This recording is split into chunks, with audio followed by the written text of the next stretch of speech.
safe back home again, and goodbye.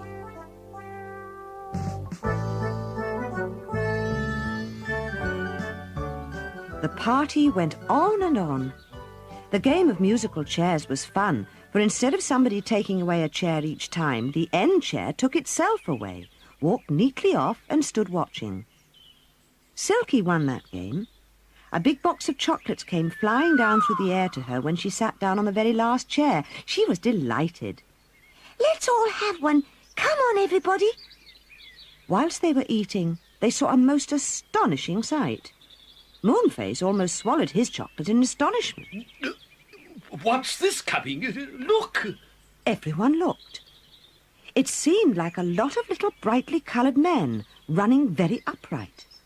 What do you suppose they were? Crackers! Shouted Mr. Whiskers, jumping off his seat in delight. Crackers running to us, ready to be pulled. Really, those crackers were great fun. They ran about, dodging away, trying not to be caught. Everyone ran after them, laughing and shouting, and one by one the crackers were captured, and when they were pulled, there were glorious things inside. I've got a pearl brooch, cried Fanny, pinning it on herself. You must catch a cracker, Peronelle. And how she laughed to see her doll running about after a red cracker. Peronelle caught one at last and brought it back to Fanny.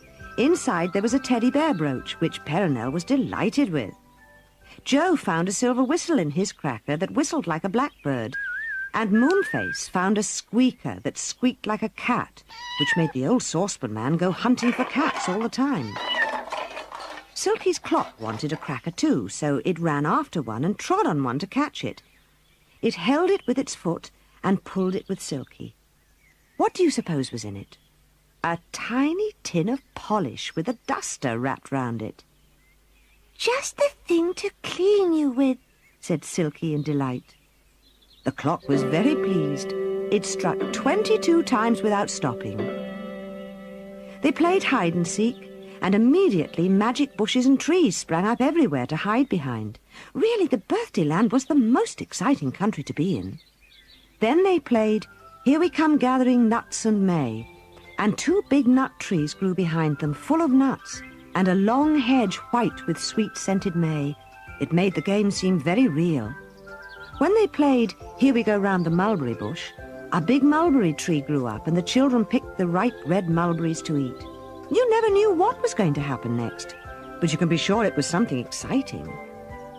Then they thought they would have races, and, hey presto, they saw a crowd of small motor cars driving up, all ready to be raced. In got everyone, choosing the car they liked best. There was even a tiny one for Peronelle the doll, and an extra one for Silky's clock, who joined in the fun and ding-dong merrily all the time. The old saucepan man won the race, though he dropped a few saucepans on the way. Moonface handed him a box of sweets that had appeared for the winner. You've won, saucepan.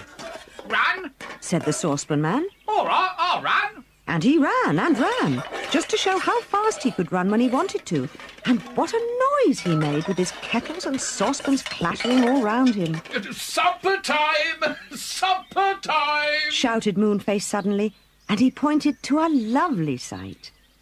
About 100 toadstools had suddenly grown up, and appearing on them were jugs of all kinds of delicious drinks, and cakes and jellies and fruit.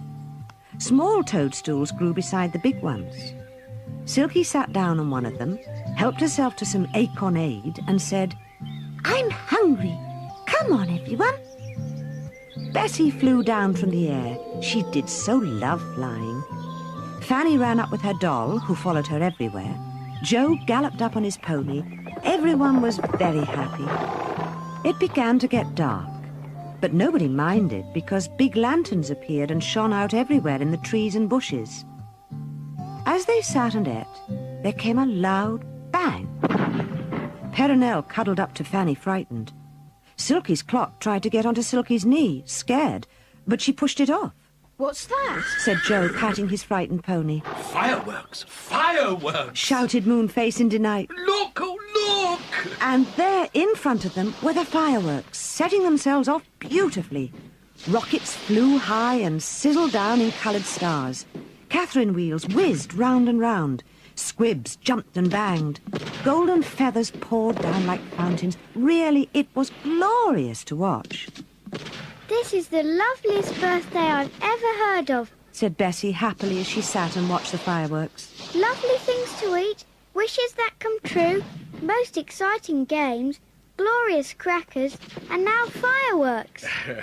We have to go home at midnight, said Moonface, pushing away Silky's clock, which was trying to sit on his toadstool with him.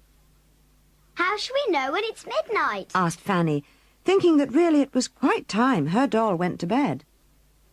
They knew all right, because when midnight came, Silky's clock stood up straight and struck loudly 12 times.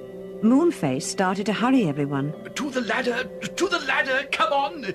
The birthday land will soon be on the move. The ladder was there, so they all climbed down it and called goodbye. The brownies took cushions and slid off down the slippery slip. Mr. Whiskers got his beard caught round the legs of Moonface's sofa, and nearly took that down with him down the slide. Moonface just stopped it in time and unwound his beard. But Joe was a bit anxious. What about my pony? Do you suppose he'll mind sliding down, Moonface? Well, he can't climb down the tree, and he certainly wouldn't like going down in the washing basket, said Moonface. So they sat the surprised pony on a cushion, and he slid down in the greatest astonishment, wondering what on the world was happening to him. The pony arrived on the cushion of moss quite safely. Joe jumped on its back. It was dark in the wood, but the moon was just rising, and they'd be able to see their way home quite well. Goodbye! Called Moonface from the top of the tree. We've had a lovely time. Goodbye, Silky said. Her clock went sleepily. Take care of yourself, shouted Mr. Whiskers. Moonface pressed his squeaker loudly and then giggled to hear the saucepan man call, Push! Push! Push! Where is that cat? Slish slushy! Good gracious, was Dame Washalot doing washing already? Joe dodged away on his pony and the girls ran from the tree.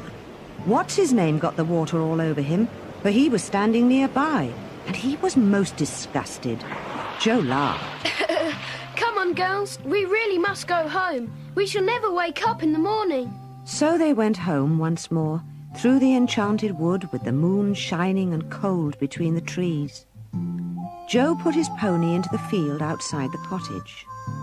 Fanny undressed Peronelle and put her into a doll's bed. Bessie put her wings carefully into a drawer. They all undressed and got sleepily into bed, saying quietly, Good night. What a lovely day it has been.